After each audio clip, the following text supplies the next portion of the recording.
বেশ কিছুদিন ধরে গরমের সাথে যুদ্ধ করছে রাজধানীবাসী। এ থেকে নগরবাসীকে কিছুটা স্বস্তি দিতে কৃত্রিম বৃষ্টি, রিকশা চালকদের মাঝে ছাতা, বিশুদ্ধ খাবার পানি ও স্যালাইন বিতরণ সহ নানা উদ্যোগ নিয়েছে ঢাকা উত্তর সিটি কর্পোরেশন।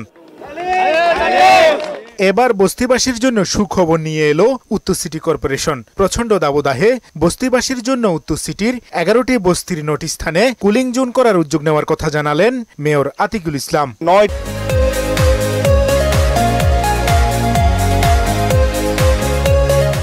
জায়গায় ইমিডিয়েটলি বস্তিবাসীদেরকে একটু কুলিং জোন করে দেওয়ার জন্য। কুলিং জোনটা কিভাবে হবে? এখানে শেড থাকবে, এখানে ফ্যান থাকবে এবং এখানে যদি আমরা কোনো মিস্টের বন্দোবস্ত করতে পারি, ওটিও আমরা যেন করে ফেলতে পারি, সেই ডিজাইনটা রেডি করছি আমরা।